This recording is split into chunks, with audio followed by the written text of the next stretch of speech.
హిమాలయాల నుండి ప్రవహించే నదులు భారతదేశపు మట్టిని సంపన్నం చేస్తున్నాయి. ఈ రోజు 60 కోట్ల ప్రజలకు పైగా ఆహారం ఇస్తున్నాయి. అయినా కొందరు దీనిని పేద పర్వతాలు అంటారు.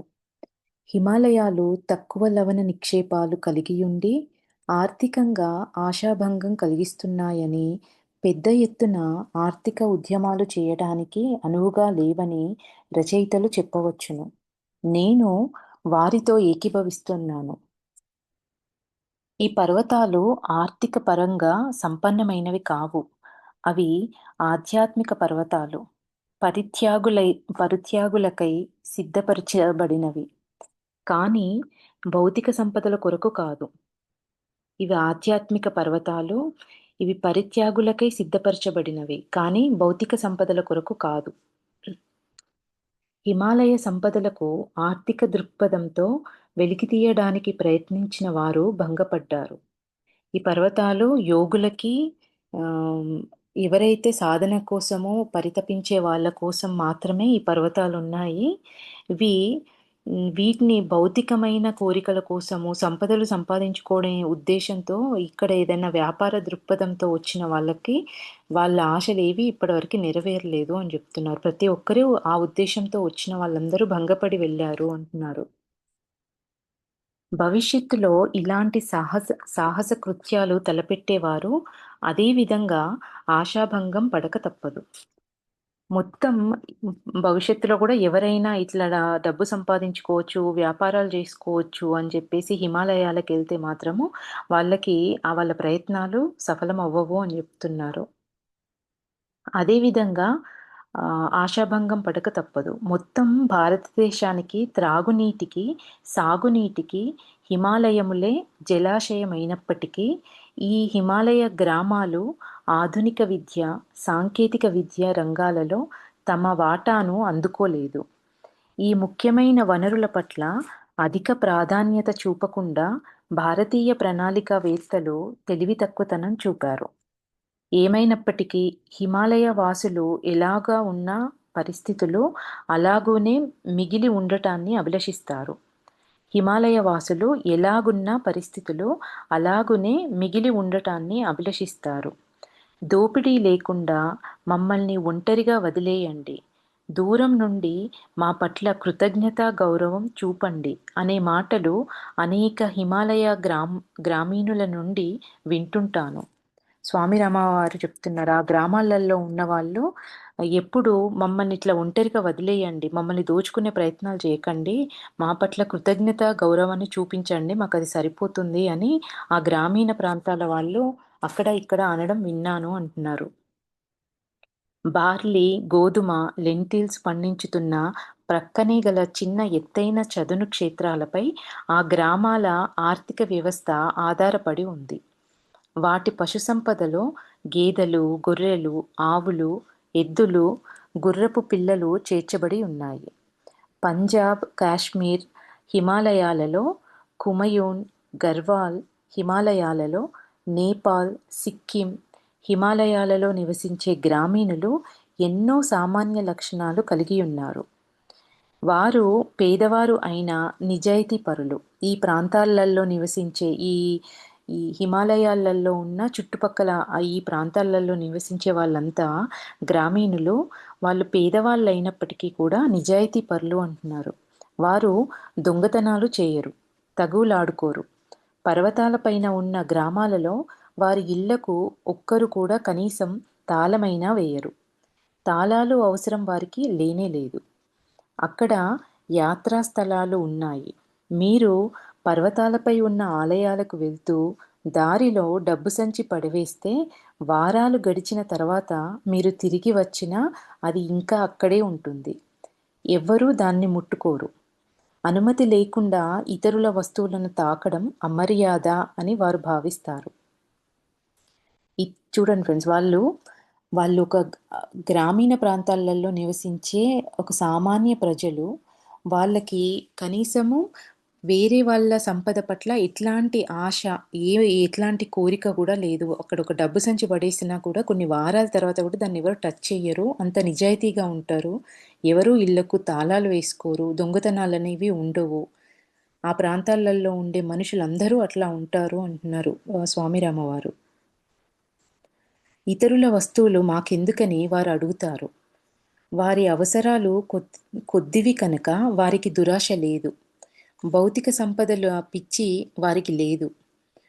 ఉప్పు, దీపాలు వెలిగించుకోవటానికి కావలసిన నూనె కొరకు మాత్రమే గ్రామీణులు మైదానాలపై ఆధారపడతారు. ప్రజల నిరాడంబరం, నీతివంతము, సాధువైన అలవాట్ల వలన ఈ గ్రామ సంఘాలు ప్రపంచంలోని అనేక ఇతర సంఘాల కంటే తక్కువ అవినీతితో ఉంటాయి. అక్కడ జీవితం నెమ్మదిగా, ప్రశాంతంగా ఉంటుంది. ప్రజలకు ఎవరినైనా ద్వేషించడం ఎలాగో తెలీదు. ద్వేషం వాళ్ళు అర్థం చేసుకోలేరు. ఈ ప్రజలు మైదానాలకు క్రిందికి దిగి రావడానికి ఇష్టపడరు. ఇట్లాంటి వాతావరణంలో ఉన్న మనుషులెవరు ఇంతకన్నా ఈ మైదానాలు అంటే నగరాలు, మామూలు పట్టణాలు ఇట్లాంటి ప్లేసులలోకి వీళ్ళు వెళ్ళడానికి ఇష్టపడరు. అట్లాంటి మనుషులతో కలిసి ఉండడానికి వాళ్ళు ఇష్టపడరంట. వారు పర్వతాలను వదిలినప్పుడు మైదాన ప్రజల యుక్తులు, ఆటలు, నటనల వల్ల వారి సమక్షంలో సుఖభావనతో ఉండలేరు. ఆధునిక సంస్కృతిలో ఎక్కువగా ప్రభావితమైన పర్వత ప్రాంతాలలో మటుకు అబద్ధాలాడటం, దొంగతనాలు ప్రారంభమైనవి. అవి చాలా తరచుగా సంభవించటం మొదలైంది. ఆధునిక సమాజం పురోగమించినది. సంస్కృతి కలదని, ఆధునిక సమాజం పురోగమించినదని, సంస్కృతి కలదని భావించడమే గాని అది అంత యథార్థం కాదు. కృత్రిమంగా తయారైన ముత్యాలలాగా ఈ సమాజ నాగరికత ఉంది. ఈ రోజుల్లో నిజమైన ముత్యాలు అరుదు. ఆధునిక మానవ జీవి తనను తాను బలహీనపరుచుకుంటున్నాడు. అతని యొక్క మానవ ప్రకృతిని మరల నాగరీకరించి ప్రకృతితోనూ, వాస్తవంతోనూ స్పర్శను కోల్పోతున్నాడు. ఆధునిక సంస్కృతిలో ఇతరులకు సేవ చేయడానికి గాక, ఇతరులకు మన గొప్పని ప్రదర్శించుకోవడానికి బ్రతుకుతున్నాము. హిమాలయాల్లో ఉన్న వాళ్ళకి ఆధునిక ప్రపంచంలో, సమాజాల్లో ఉన్న మనుషుల గురించి చెప్తున్నారు. ఈ సమాజంలో ఉన్నవాళ్ళు వాళ్ళ గొప్పని చూపించుకోవడానికి ఏదో మేము నాగరీకులం అని చెప్పేసి ఒక కృత్రిమ జీవితాన్ని గడుపుతూ మేము ఎంతో ఎదిగాము అనే ఒక భ్రమలో ఉంటున్నారు అంటున్నారు. ఆధునిక సంస్కృతిలో ఇతరులకు సేవ చేయటానికి గాక, ఇతరులకు మన గొప్పని ప్రదర్శించుకోవడానికి బ్రతుకుతున్నాము. కానీ నీవు పర్వతాలకు వెళ్తే, నీవు ఎవరైనది వారికి అవసరం లేదు. నువ్వెట్లాంటి వాడివి, ఏ స్థాయిలో ఉన్నవాడివి అనేది వాళ్ళు చూడరు. మొట్టమొదటిగా వారు నిన్నడిగేది, "మీరు భోజనం చేశారా? మీరు ఉండడానికి చోటు ఉందా?" అని. నువ్వు స్నేహితుడివైనా, ఆగంతుకుడివైనా ఈ విషయమే అక్కడెవరైనా నిన్నడిగేది. మనిషి ఎంత గొప్పవాడు అనేది వాళ్ళు చూడరు.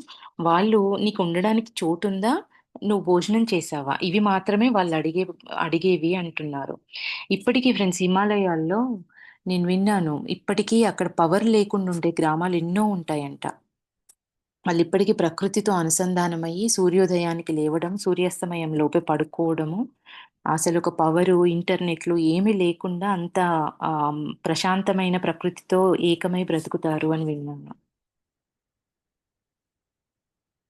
గార్వాల్, కుమయూన్ పర్వత ప్రజలు తెలివైనవారు, నాగరికులు, అతిథి మర్యాదలు కలవారు.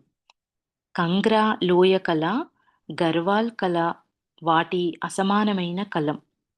రంగులలో పనితనంతో ప్రఖ్యాతిగాంచింది.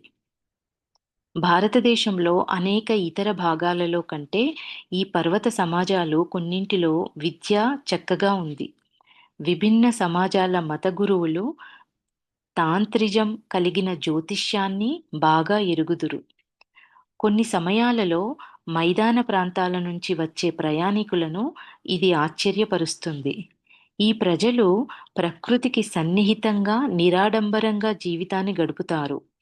వారు సుందరమైన కొయ్య గుహలలో నివసిస్తారు. వారే బట్టలు నేసుకుంటారు. సాయంత్రం వేళలో వారు పాడుకోవడానికి సమావేశమై జానపద గీతాలను మధుర స్వరాలతో పాడుతూ ఉంటారు. వారొక బృందంగా నాట్యమాడుతారు. శ్రావ్యమైన కదిలించే జానపద గీతాలను పాడుతుంటారు. ఈ పర్వత వాయిద్యాలు అద్భుతమైనవి. గొర్రెల కాపరులు, పాఠశాల విద్యార్థులు పిల్లన గ్రోవి, జాహోర్ప్ తంత్రి వాయిద్యాలను ఉపయోగించుతారు. బాలబాలికలు పర్వతాలపైకి పశువుల గడ్డి, వంట చెరకు కోసం వెళ్ళినప్పుడు తమంతట తామే పద్యాలను కూర్చి పాడతారు. హాకీ, సాకర్ ఆడుకుంటూ జీవితాన్ని ఆనందించడానికి పిల్లలకు వారి సొంత పద్ధతి ఉంది. హిమాలయ సంస్కృతిలో తల్లిదండ్రులు పెద్దల పట్ల భక్తి, గౌరవాలు కలిగి ఉండటం ముఖ్యంగా చెప్పుకోదగిన లక్షణం.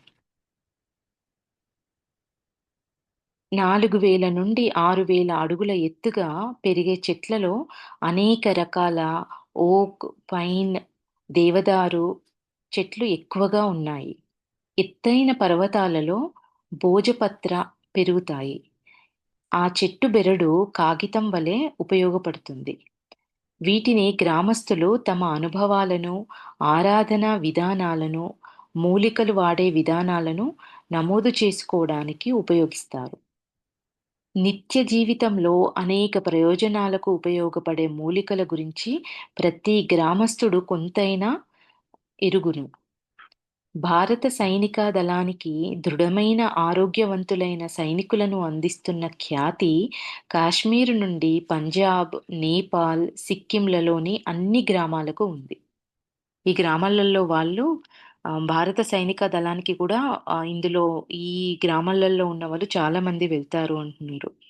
ఈ ప్రజల ఆయు ప్రమాణము తరచుగా 100 ఏళ్ల పైచిలుకే. పాకిస్తాన్ పర్వతాలలో నివసించే హిమాలయ సమాజాన్ని హుజాం అని పిలుస్తారు. అక్కడ వారు మాంసభక్షణ చేస్తారు. కానీ భారత భాగాల్లో నివసించే హిమాలయ సమాజం వారిని హంస అని పిలుస్తారు. వీరు శాకాహారులు. హంస భారత పురాణాలలో తరచుగా వచ్చే చిహ్నం. పాలు, నీరు మిశ్రమంలో పాలను మాత్రమే వేరు చేసి త్రాగగలిగే శక్తి హంసకు ఉందని చెబుతారు. అదేవిధంగా ఈ ప్రపంచం మంచి, చెడు అనే 2 విషయాల సమ్మేళనం. తెలివైనవాడు మంచిని ఎంచి తీసుకొని చెడును వదిలేస్తాడు. ఈ అంతటా శక్తి ఆరాధన ముఖ్యమైనది. ప్రతి గ్రామంలో కనీసం 1, 2 చిన్న మందిరాలు ఉంటాయి. జ్ఞానులు ప్రయాణం చేస్తారు. కానీ గ్రామస్తులలాగా సమాజాలుగా ఏర్పడరు. గ్రామస్తులు జ్ఞానులకు ఉచిత భోజన సదుపాయాలను కల్పించి ఎంతో చక్కగా చూసుకుంటారు. వారు దేశ, ప్రపంచ వివిధ భాగాల నుండి భిన్న సంస్కృతుల నుండి వచ్చి గుహలలో, చెట్ల కింద చిన్న కుటీరాలలో నివసిస్తారు. గ్రామాల వెలుపల ఉండే ఈ నివాస స్థలాలు ఆలయాలుగా భావించబడతాయి. అక్కడ ఎల్లప్పుడూ కనీసం ఒక జ్ఞాని కొన్ని వేళల్లో అనేక మంది ఉంటూ ఉంటారు. అక్కడ ఎల్లప్పుడూ కనీసం ఒక జ్ఞాని కొన్ని వేళల్లో అనేక మంది ఉంటూ ఉంటారు. ప్రతి గ్రామంలో అందరూ శక్తి ఆరాధకులే ఉంటారంట ఫ్రెండ్స్. ఎవరైతే ఈ వీళ్ళు గ్రామాలలో నివసించేవారు శక్తి ఆరాధన చేస్తూ అందరూ ఒక గ్రూప్‌గా ఫార్మ్ అయ్యి శక్తి ఆరాధన చేస్తారట. జ్ఞానులు మాత్రము వాళ్ళ దగ్గర ఆహారాన్ని సమకూర్చుకుంటూ వాళ్ళ సౌకర్యాలు తీసుకుంటూ తిరుగుతూ ఆ ప్రదేశాలలో సాధన కోసం తిరుగుతూ ఆ ఊర్లలోకెళ్తూ వస్తూ ఉంటారు అని చెప్తున్నారు. గ్రామాల వెలుపలే ఉండే ఈ నివాస స్థలాలు ఆలయాలుగా భావించబడతాయి. అక్కడ ఎల్లప్పుడూ కనీసం ఒక జ్ఞాని కొన్ని వేళల్లో అనేక మంది ఉంటూ ఉంటారు. గ్రామస్తులే వారి కనీస అవసరాలను చూసుకుంటూ ఉంటారు. ఎవరైనా సంచారం చేసే సాధువు, యోగి లేక జ్ఞాని వస్తే తను తను తన వద్ద గల ఆహార పదార్థాన్ని ఉచితంగా సమర్పిస్తారు. ఆ గ్రామస్తులు అతిథులను సంతోషపరచడంలో ఆనందం పొందుతారు. సులువుగా వారితో స్నేహాన్ని కలుపుకుంటారు. నేను హిమాలయాలలో పర్యటించినప్పుడు గ్రామస్తులతోనూ లేదా అక్కడక్కడ ఉన్న అధికారులతోనూ బస చేసి సంతోషించలేకపోయేవాడిని. కానీ జ్ఞానుల ఆశ్రమాలలో, గుహలలో, కుటీరాలలో ఉండటాన్ని అభిలషించేవాడిని. వాళ్ళతో ఉండి, వాళ్ళతో కలిసినప్పుడు స్వామి రామవారు అంత సంతోషించలేకపోయేవారంట. కానీ జ్ఞానుల ఆశ్రమాలలో, గుహలలో, కుటీరాల్లో ఉన్నప్పుడు మాత్రం ఉండడానికి మాత్రం ఇష్టపడేవారంట. సాంస్కృతిం సాంస్కృతికంగా హిమాలయాలు అంత అంతరాయాలు కావు. వాటికి ఇటూ అటూ ఉన్న దేశాల మధ్య ఎటువంటి ఆటంకాలను సృష్టించవు. ఈ పర్వతాలలో వందలాది సమాజాలు, జాతులు, ఇండి ఇండియన్, టిబెటియన్, చైనీస్ సంస్కృతుల అసాధారణ సమ్మేళనం ప్రస్ఫుటంగా కనిపిస్తుంది. హిమాలయ భిన్న భిన్న భాగాలలో వేర్వేరు భాషలు మాట్లాడబడతాయి.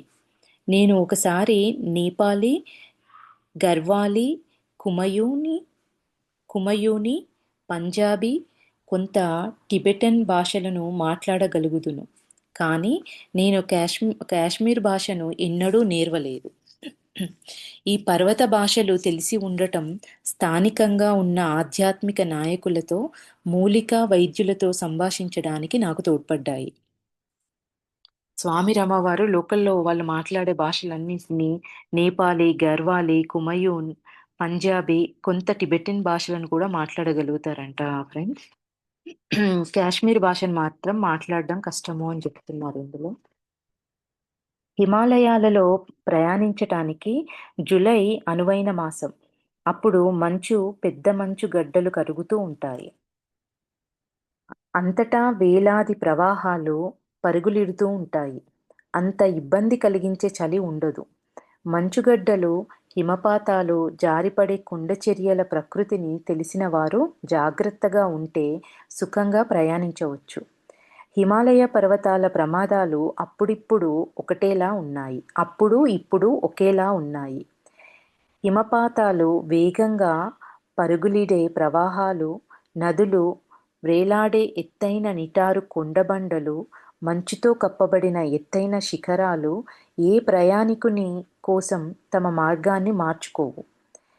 హిమాలయ ఆధ్యాత్మిక వారసత్వం ప్రయాణికులకు తెలియని జ్ఞానాన్ని వెలికితీయడానికి ఎంతగానో ప్రేరేపించినాయని చెప్పవలసిన అవసరం లేదు. వేలాది సంవత్సరాల క్రితం వందలాది టిబెటిన్, చైనీస్ యాత్రికులు భారతదేశం నుండి బౌద్ధ సాహిత్యం తీసుకొని వెళ్ళి తమ భాషలోనికి అనువదించుకొని స్వదేశాలలో బుద్ధిని బోధనలను వ్యాప్తి చేశారు. బౌద్ధ మహాయాన సంస్కృతి వాహనం హిమాలయ పర్వతాలు దాటి మొదటగా టిబెటన్, ఆ తర్వాత చైనా ప్రవేశించి చైనీసు సంస్కృతిని, మతాలను గొప్పగా సంపన్నం చేసింది. జెన్, ధ్యాన సాంప్రదాయాలు ఈ బౌద్ధమత అంశాలే. తరువాత ఈ సంప్రదాయాలు జపాన్కు వ్యాప్తి చేశాయి. ఇవి ఇక్కడి నుంచి హిమాలయాల నుంచి మొదలయ్యి టిబెటిన్ నుంచి చైనా నుంచి తర్వాత జపాన్కు వ్యాప్తి చెందాయి అంటున్నారు. మూల బోధనలన్నీ 10 శతాబ్దాల క్రితం టిబెట్, చైనా దేశాలు పర్యటించిన భారతీయ బోధకులచే అందింపబడ్డాయి. తావోయిజం, కాన్ఫ్యూషియనిజం అనుయాయులు హిమాలయ బోధకులను ఆరాధిస్తారు. ఎందుచేతనంటే వారు ఈ పర్వతాలలో పర్యటించి వారి నుండి ఎంతో జ్ఞానాన్ని పొందారు. తావోయిజంచే నొక్కి చెప్పబడిన అకర్మణ్యతా సూత్రాలు భగవద్గీతలో చక్కగా ప్రతిపాదింపబడినట్లు కనుగొనవచ్చు. ఇవన్నిటికి మూలము మన భారతదేశంలో హిమాలయాల్లోనే ఉంది అంటున్నారు ఫ్రెండ్స్ స్వామి రామవారు. వీరందరి గురువు హిమాలయాలలోనే ఉన్న గురువుల దగ్గర నుంచే ఇవన్నీ వ్యాప్తి చెందాయి అంటున్నారు. పూర్వం భారతీయ తత్వాలలో ఉండే చక్కగా ప్రతిపాదింపబడినట్లు కనుగొనవచ్చు. టిబెటిన్, మంగోలియా, చైనా, జపాన్లలోని అన్ని మతాలను పూర్వ భారతీయ తత్వాలలో ఉన్న నిర్వాణ అంశం ప్రభావితం చేసింది. ఈ రోజున టిబెట్ సామ్యవాద దేశం.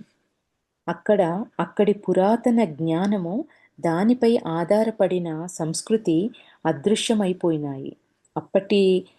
అయినప్పటికీ దలైలామా వేళ్లమీద లెక్కపెట్టదగిన అనుచరులతో భారత హిమాలయ పర్వతాల దిగువన ఉన్న ప్రాంతానికి వలస వెళ్ళారు. ఈ పర్వతాలు నా ఆట స్థలాలు. అవి పెద్ద మైదానం వలె వ్యాపించి తన పిల్లలు ఈ లోయలలో నివసించేవారు. ఈ పర్వతాలు నా ఆట స్థలాలు. అవి పెద్ద మైదానం వలె వ్యాపించి తన పిల్లలు ఈ లోయలలో నివసించేవారు. ఎప్పుడూ సుఖ సంతోషాలతో ఉండి జీవిత లక్ష్యం పట్ల జాగృతులు కావడానికి ప్రకృతి మాత వ్యక్తిగతంగా పర్యవేక్షిస్తున్నట్లు ఉంటాయి. అక్కడే చిన్న గడ్డిపోచ ముక్క నుండి ఎత్తైన పర్వత శిఖరాల వరకు జీవితంలో విషాదానికి తావులేదని ఎవరైనా అర్థం చేసుకోవచ్చు. అంత బావుంటుంది అంటున్నారక్కడ. అక్కడే చిన్న గడ్డిపోచ ముక్క నుంచి ఎత్తైన పర్వత శిఖరాల వరకు జీవితంలో విషాదానికి తావులేదని ఎవరైనా అర్థం చేసుకోవచ్చు ఆ ప్రదేశాల్లో. నా గురుదేవుల మార్గదర్శకత్వంలో హిమాలయ జ్ఞానులతో నా 45 సంవత్సరాల జీవనము, పర్యటన సాధారణంగా ఎవరికైనా అనేక జీవిత కాలాలలో కూడా సాధ్యం కాని అనుభవాలను కొద్ది సంవత్సరాలలోనే అనుభవించటానికి నాకు వీలు కలిగించింది. ప్రేమమయులైన గురువుగారి దయ వలన నేను ఆ విధంగా చేయగలిగాను. నాకు నేనుగా అనుభవించి, ఎంచుకొని నిర్ణయించుకోవలసినదిగా ఆయన అభిలషించారు. జాగృత కేంద్రాన్ని నాలో కనుగొని, దానిని నిలబెట్టుకోవడానికి నా అనుభవాల పరంపర, జ్ఞానుల వద్ద నా అభ్యాసం నాకు సహాయపడినాయి. నేను ఎలాగా పెరిగి పెద్దవాడినయ్యానో, ఎలా శిక్షణ పొందానో, ఎవరితో నేను కలిసి నివసించానో, ఉపన్యాసాలు, పుస్తకాల ద్వారా కాకుండా అనుభవం ద్వారా నాకు వారేమి బోధించారో అవి మీకు తెలియజేస్తాను. నా అనుభవాలలో కొన్నింటిని సంకలనం చేసిన ఈ కథల ద్వారా గ్రంథస్థం చేస్తున్నాను. నేను ప్రపంచానికి ఒక కథ చెప్పదలిచినప్పుడు ఈ ప్రపంచమే ఒక పెద్ద కథ అని భావిస్తాను. నేను ఉపన్యసించేటప్పుడు, బోధించేటప్పుడు ఇతరులు ఇందులోని అనుభవాల నుండి లబ్ధి పొందుతారని ఆశిస్తాను. అందుకే వారితో ఆ విషయాల గురించి మాట్లాడతాను. నాదనేది ఏది, నేను నీకు అప్పగించినది ఏది అని ఎల్లప్పుడూ నా విద్యార్థులతో నేను అంటూ ఉంటాను. నాదనేది ఏది, నేను నీకు అప్పగించింది ఏది అని ఎల్లప్పుడూ నా విద్యార్థులతో నేను అంటూ ఉంటాను. ఈ ఆధ్యాత్మిక కథల నుండి ఏది నీ వికాసానికి తోడ్పడుతుందో దాన్ని అభ్యసించు. నీ అవగాహనకు మించిన దానిని ప్రస్తుతానికి ఈ రచయితతో వదిలివేయి. నీ అవగాహనకు మించిన దానిని ప్రస్తుతానికి అంటే అర్థం కాకుండా ఉన్నది ఏదైనా ఉంటే దాన్ని ప్రస్తుతానికి వదిలేయు అంటున్నారు ఇందులో. ఈ అనుభవాల జ్ఞాపకాలు ఇప్పటికీ నన్ను మేల్కొల్పుతాయి. ఈ అనుభవాల జ్ఞాపకాలు ఇప్పటికీ నన్ను మేల్కొల్పుతాయి. హిమాలయ పర్వతాలు నన్ను వెనక్కి పిలుస్తున్నట్లు నేను భావిస్తాను. స్వామి రామ వాళ్ళ ఆ గురువులతో పాటు ఉన్న ఆ స్వామి రామ వారి గురువుల ఏమంటారు ఆయనతో పాటు ఉన్న ఒకే ఆ గురువు పరంపరలో ఉన్న వాళ్ళందరితోటి స్వామి రామ వారు తన సమయాన్ని కేటాయించి వాళ్ళతో తన స్వానుభవాన్ని పొందిన తర్వాత తాను స్వానుభవంగా తెలుసుకున్న విషయాలన్నింటినీ నేను ఇందులో గ్రంథీకరించాను అని చెప్తున్నారు ఫ్రెండ్స్. ఇందులో ఆయన స్వయంగా అనుభవించిన తన సొంత అనుభవ జ్ఞానాన్ని నేను ఇందులో ఇస్తున్నాను అంటున్నారు. ఇక్కడ నా గురుదేవులు, తల్లిదండ్రులు అని చెప్పేసి ఒక చాప్టర్ స్టార్ట్ అవుతుంది ఇక్కడ నుండి. మా తండ్రి గారు బాగా చదువుకున్న పండితుడు. వాళ్ళ తల్లిదండ్రులు స్వామి రామవారి తల్లిదండ్రుల గురించి చెప్తున్నారు. గొప్ప పారమార్థిక చింతన కలవారు. ఆయన గ్రామంలో బ్రాహ్మణులు ఎక్కువగా నివసించేవారు. వారు ఆయన వద్దకు చదువుకోవడానికి, సంప్రదించడానికి వస్తుండేవారు. వాళ్ళ తండ్రి గారు ఎంతో గొప్ప పండితుడు అంట. పారమార్థిక చింతన కలిగిన వారు. వాళ్ళు నివసించే గ్రామంలో ఎక్కువ మంది బ్రాహ్మణులు నివసించేవారంట ఫ్రెండ్స్. ఆయన వద్దకు చదువుకోవడానికి, సంప్రదించడానికి ఈ బ్రాహ్మణులనేవారు ఎక్కువ మంది వస్తూ ఉండేవారంట. నా తల్లిదండ్రులు సాధారణ సంపత్తి కలిగి నలుగురికి సాయపడే భూకామ హ్మ్, భూకామందులు. నా తల్లిదండ్రులు సాధారణ సంపత్తి కలిగి నలుగురికి సహాయపడే భూకామందులు. నలుగురికి సహాయపడే నలుగురి ఆహ్, సాధారణ సంపత్తి కలిగి నలుగురికి సహాయపడే భూకామందులు. ఆయన స్వయంగా వ్యవసాయం చేయడానికి భూములను రైతులకు భాగస్వామ్యానికి ఇచ్చేవారు. 6 నెలలు మా నాన్నగారు ఎక్కడ ఉన్నారో తెలియలేదు. ఆయన చనిపో పోవడం ఆయన చనిపోవడమో, సన్యాసం తీసుకోవడమో జరిగి ఉంటుందని ఆయన కుటుంబము నిర్ధారణకు వచ్చింది. అసలు జరిగినదేమిటంటే, ఆయన ఆధ్యాత్మిక అభ్యాసములకు ఇబ్బందులు రావడంతో ఆయన ఏకాంత స్థలమునకు వెళ్లారు. ఆయన హరిద్వార్‌కు దగ్గరలో ఉన్న మానసాదేవి అడవులలో కఠోర ధ్యానం చేసుకుంటున్నారు. ఈ సమయంలో మానసాదేవి అడవులకు వచ్చిన మా గురువుగారు ఒక సాయం సమయంలో నాన్నగారు ఉన్న ప్రదేశానికి వచ్చారు. ఆయనను చూడగానే నాన్నగారికి ఈయనే తన గురుదేవులని అనిపించింది. సామాన్యంగా అలాంటి మొదటి కలయికలోనే గురు శిష్యుల హృదయాలు ఒకదానికొకటి తెలుసుకుంటాయి. ఒక చూపులోనే ఇలాంటి భావన వచ్చేస్తుంది. అప్పుడు మాటలు, చేతలు లేకుండా సంసర్గము మొదలైంది. మా గురువుగారు నాన్నగారితో వారం రోజులు ఉండి, నాన్నగారికి ఉపదేశములిచ్చి, చివరలో ఆయనని తిరిగి ఇంటికి వెళ్ళమని ఆజ్ఞాపించారు. మా ఇల్లు ఉత్తరప్రదేశ్ అడవులలో సుమారు 5,500 అడుగుల ఎత్తులో ఉంది. మా అమ్మగారు తన భర్త ఇక వస్తారన్న ఆశ వదిలివేసుకొని కఠోరమైన దైనందిన దినచర్యలు మొదలుపెట్టారు. నాన్నగారు తిరిగి వచ్చి మానసాదేవిలో ఆయన గురువుగారి వద్ద పొందిన ఉపదేశము, అనుభూతులు ఆమెకు చెప్పారు. అమ్మకు 43 సంవత్సరాల వయస్సు.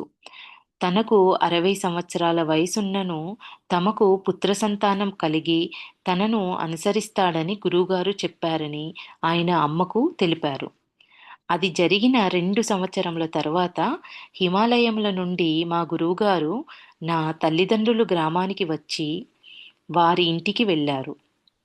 హిమాలయాలలో ఉన్న స్వామిరామ వారి గురువు స్వామిరామ వారి తల్లిదండ్రుల గ్రామానికి వచ్చి వాళ్ళ తల్లిదండ్రుల ఇంటికి వెళ్లారంట ఫ్రెండ్స్.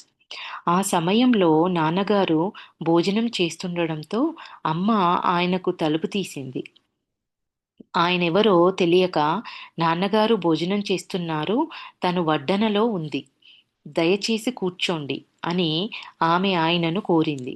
అయినప్పటికీ అబ్ అభ్యాగతి ఎవరో వచ్చారని వినగానే నాన్నగారు భోజనం ఆపివేసి ద్వారం వద్దకు పరిగెత్తారు.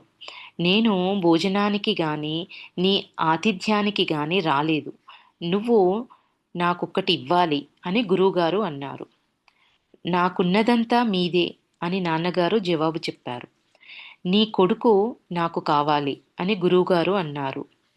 ఈ వయసులో మాకు పుత్ర సంతానం కలిగితే అది ఒక అద్భుతమే. కానీ అలా జరిగితే మటుకు తను మీవాడే అని నా తల్లిదండ్రులు జవాబు చెప్పారు. ఇది జరిగిన 18 నెలలకు నేను జన్మించాను. నేను జన్మించిన రోజున మా గురువుగారు మా ఇంటికి వచ్చి అమ్మను, నన్ను తనకు ఇచ్చేవేయమని అడిగారు. వాళ్ళ గురువుగారు స్వామిరామ వారి అమ్మను, ఆ అప్పుడే పుట్టిన బాబును నాకిచ్చేసేయి అనేసి వాళ్ళ గురువుగారు అడిగారంట. పోషణ చేయవలసిన తల్లిగా ఆమె అందుకు ఇష్టపడలేదు. కానీ నాన్నగారు ఇచ్చివేయమని ఆమెకు చెప్పారు. గురువుగారు నన్ను తన చేతులలో కొన్ని క్షణాలు ఉంచుకొని తిరిగి ఇచ్చివేసి, తనని పెంచండి. నేను మరలా వచ్చి తనని నాతో తీసుకొని వెళ్తాను అని ఆదేశించారు. 3 సంవత్సరాల తర్వాత మా గురువుగారు తిరిగి వచ్చి నాకు చెవిలో మంత్రోపదేశం చేశారు. అంటే స్వామి రామవారు పుట్టిన తర్వాత 3 సంవత్సరాల పిల్లవాడిగా ఉన్నప్పుడు స్వామి రామవారి గురువుగారు వచ్చి తనకు చెవిలో మంత్రోపదేశాన్ని ఇచ్చారంట. అప్పటికే ఆ మంత్రం నాకు తెలుసునని, దానిని ఎల్లప్పుడూ మననం చేసుకుంటున్నానని ఆయనకు చెప్పాను. ఆయన నాకు తెలుసులే, అది నీకు జ్ఞాపకం ఉందని ఖరారు చేసుకుంటున్నా అనన్నారు. అప్పటికే స్వామి రామవారు ఆ మంత్రాన్ని ప్రతిరోజు మననం చేస్తున్నారంట. ప్రతిరోజు జపం చేస్తున్నాను. నాకు ఈ మంత్రం తెలుసు అనంటే స్వామి రామ వాళ్ళ గురువు నాకు తెలుసులే, నీకు జ్ఞాపకం ఉందో లేదా అని ఖరారు చేస్తున్నాను అని స్వామి రామ వారితోటి వాళ్ళ గురువుగారు అన్నారంట. చిన్నతనంలో నా తల్లిదండ్రులతో నాకు చేరిక లేనే లేదు. కానీ అన్ని వేళలా మా గురువుగారిని గుర్తు చేసుకుంటూ ఆయన ఉనికి యొక్క స్పృహలో ఎల్లవేళలా ఉంటుండేవాడిని. ఆయన గురించి అలా తలుచుకుంటూ ఉండడంలో కొన్ని వేళల్లో అమ్మానాన్నలు పైవాళ్ళలాగా కనిపించేవారు. అంటే స్వామి రామవారు అప్పటికే గురువు గురువునే తలుచుకుంటూ ఉన్నారు. అంత ఎరుకతో ఉన్నారు పుట్టిన తర్వాత. కొన్ని వేళల్లో అమ్మానాన్నలు పైవాళ్ళలాగా కనిపించేవారు. నేనీ ప్రదేశానికి చెందను. నేను వీరి వాడను కాను అని నాకెప్పుడూ అనిపించేది. అడపాదడపా నాకు పుట్టినప్పటి నుండి ఉన్న కుడి చెవిలోని రంధ్రాన్ని అమ్మ చూస్తూ ఉండేది. నేను పుట్టక ముందే అలాంటి గుర్తు ఉంటుందని మా గురువుగారు భాష్యం చెప్పారు.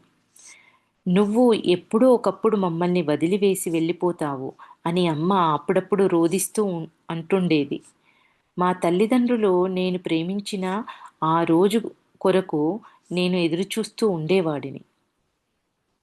మా తల్లిదండ్రులను నేను ప్రేమించిన ఆ రోజు కొరకు నేను ఎదురుచూస్తూ ఉండేవాడిని.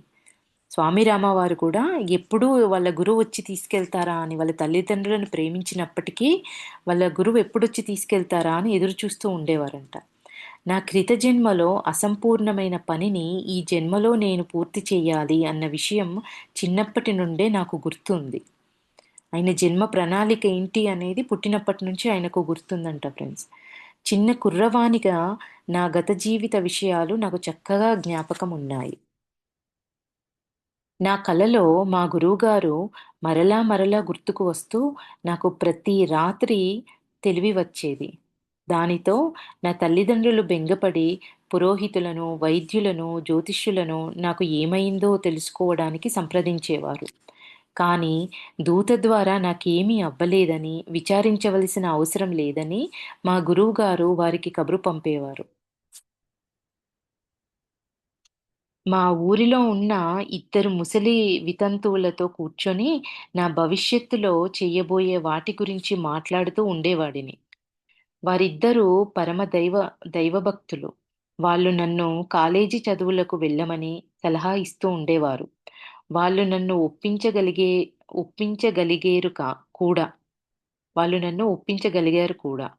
కానీ నేనీ లోపునే పాఠశాల మానివేసి మరి అటు ప్రక్కకు వెళ్ళలేదు. ఇలాంటి పాఠశాలలో నా సమయం గడపడం వృథాయని భావించాను. కొన్నాళ్ల తర్వాత నా తల్లిదండ్రులు దివంగతులయ్యారు. నేను మా గురువుగారి దగ్గరికి వెళ్ళిపోయాను. మా గురువుగారు నన్ను అదుపాజ్ఞలలో పెట్టడానికి ప్రయత్నించారు. కానీ అది ఆయనకు కష్టమైపోయింది. స్వామి రామ వారి తల్లిదండ్రులు చనిపోయిన తర్వాత స్వామి రామ వారి గురువు ఆయనను తీసుకెళ్లారంట. అక్కడి నుంచి స్వామి రామని కంట్రోల్‌లో పెట్టడానికి, అదుపాజ్ఞల్లో పెట్టడానికి ప్రయత్నించారు. కానీ అది ఆయనకు చాలా కష్టమైపోయింది అని చెప్తున్నారు. నేను భౌతికంగా నా తండ్రితో చేరిక లేకపోవటం వల్ల, నాన్న అన్న మాటకి నేను దూరమయ్యానన్న భావన లేదు. ఏ తండ్రి ఇవ్వలేని దానిని మా గురువుగారు నాకు ఇస్తుండటం వల్ల, తండ్రి లేని లోటు నాకు కనిపించలేదు. మా గురువుగారు నాకు తండ్రే కాదు, అంతకన్నా ఎక్కువ. నా మదిలో ఏ ఆలోచన వచ్చినా అది ఆయనకు తెలుసు. నాకు ధ్యానం చేయకూడదన్న ఆలోచన రాగానే ఆయన నా వంక చూసి చిరునవ్వు నవ్వేవారు. గురు శిష్యుల బంధం చూడండి ఫ్రెండ్స్ ఎంత బావుంటుందో. ఆయన లోపలొచ్చే ప్రతి ఆలోచన వాళ్ళ గురువుగారికి తెలుసంట. ఆయన లోపల అప్పుడప్పుడు ధ్యానం చేయగూడదనే ఆలోచనలొచ్చినప్పుడు ఆయన వంక వాళ్ళ గురువుగారు చూసి చిన్న చిరునవ్వు నవ్వేవారంట. "ఎందుకు నవ్వుతున్నారు?" అని నేను అడిగేవాడిని. "నీకు ధ్యానం చేయాలని లేదు" అని ఆయన జవాబిచ్చేవారు. ఇది నాకు సహాయం చేసింది. ఎందుకంటే దీనివల్ల నా మాట నా పనులలోనే గాక, నా ఆలోచన సరళిలోనూ, మనోభావాలలోనూ కూడా ఆయన నడిపిస్తున్నారని తెలిసిపోయింది. కోరకూడని భావనల గురించి ఆలోచించడం నాకు భయం వేసింది. కానీ అలాంటి ఆలోచనలు వచ్చినా ఆయన నన్ను ప్రేమిస్తూనే వచ్చారు. అంటే ప్రతి భావన ఆయన లోపలున్న ప్రతి ఆలోచనను వాళ్ళ గురువుగారు పసిగట్టేస్తున్నారు. ఏదైనా సరికాని ఆలోచనొచ్చినా గూడా మా గురువుగారికి తెలిసిపోతుంది కదా! అనేసి ఆయనకు అలాంటి ఆలోచనలొచ్చినప్పుడు ఒక భయం కలిగేదంట ఫ్రెండ్స్. ఆయన నా ఆలోచనలకు అడ్డు రాకపోయినా, నా ఆలోచన సరళి గురించి మెత్తగా నాకు తెలియజేస్తుండేవారు.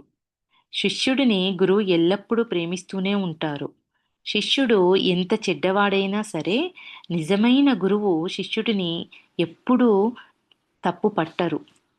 అలా కాకుండా గురువు మెల్లగా సహాయం చేసి ఆయన్ని సరిదిద్దుతారు. పిల్లవాడు ఎంత అల్లరి చేసినా ప్రేమించే తల్లి వాత్సల్యంతో అతనిని సాకుతూనే ఉంటుంది. ఎలాగైతే తల్లి బిడ్డని ప్రేమతో, సరళతతో మార్గదర్శకం చూపుతూ పెంచుతుందో, అలాగే గురువు శిష్యుడిని తీర్చిదిద్దుతారు. నా తల్లిదండ్రులు నాకేమి గలిగేవారో నాకు తెలియదు కానీ, మా గురువుగారు నా వద్ద నుండి ఏమీ ఆశించకుండా నాకు అన్నీ ఇచ్చారు. తిరిగి ఇవ్వటానికి నా వద్ద ఏమీ లేదు కూడా. ఆయన నాకు కావలసినవన్నీ చేశారు. చదువు ఇప్పించారు. శిక్షణ ఇచ్చారు. అన్ అందుచేత నాకు ఆయనంటే అమితమైన ప్రేమ, గౌరవం. ఇప్పటివరకు నేను ఆయనకు ఏమీ చెయ్యలేకపోయాను. గురువుగారన్న వారికి ఏమీ అక్కర్లేదు. నిజమైన జ్ఞానులంతా అంతే. వారేమి తీసుకోరు. కానీ వారన్నీ ఇస్తారు.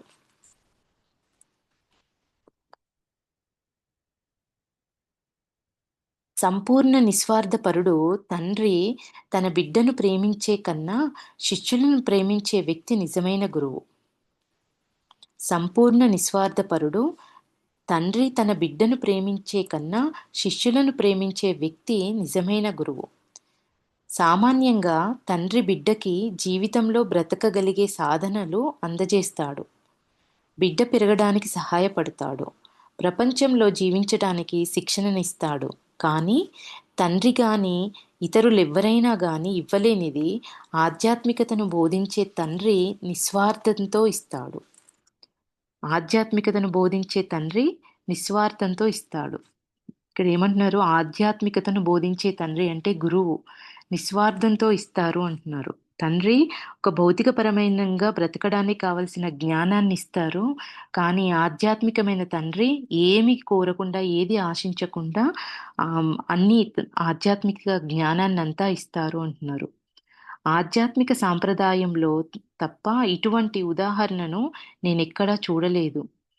తల్లి, తండ్రి బిడ్డకి జననమిస్తారు, పెంచుతారు, చదివిస్తారు, ఆస్తినిస్తారు. కానీ గురుదేవులు ఆత్మజ్ఞానంతో లభించిన జ్ఞానమును శిష్యులకిస్తారు. తండ్రి తన తనయులకు తన ఆస్తిని సంక్రమింపజేసినట్లు అటువంటి జ్ఞానాన్ని అందచేయడం యోగ సాంప్రదాయం, దైవాంశమైన గురుప్రేమ, మానవ ప్రేమ లాంటిది కాదు. హృదయమే తప్ప మనసు ఎప్పుడూ అర్థం చేసుకోలేని ప్రేమ అది. స్వచ్ఛమైన ఆధ్యాత్మిక సాంప్రదాయంలో గురువు శిష్యుడికి ఎంత ఇస్తారంటే దానితో శిష్యుని జీవితం పూర్ణమై మారిపోతుంది. ఇక్కడ ఏమంటున్నారు ఫ్రెండ్స్? గురు ప్రేమ మానవ ప్రేమ లాంటిది కాదు. హృదయమే తప్ప మనసు ఎప్పుడూ అర్థం చేసుకోలేనిది ఆ ప్రేమ. మనసు ఎప్పుడో మనసుకి ఈ ప్రేమ అర్థం కాదంట. ఒక హృదయానికి మాత్రమే ఆ ప్రేమ అర్థమవుతుందంట. స్వచ్ఛమైన ఆధ్యాత్మిక సాంప్రదాయంలో గురు శిష్యుడికి ఎంత ఇస్తారంటే దానితో శిష్యుడి జీవితం పూర్ణమై మారిపోతుంది. ఓకే ఫ్రెండ్స్, ఇక్కడ ఆపుతాను నేను. ప్లీజ్ ఎవరైనా ఏదైనా యాడ్ చేయాలనుకున్నా, ఏదైనా మాట్లాడాలనుకున్నా మాట్లాడండి ఫ్రెండ్స్.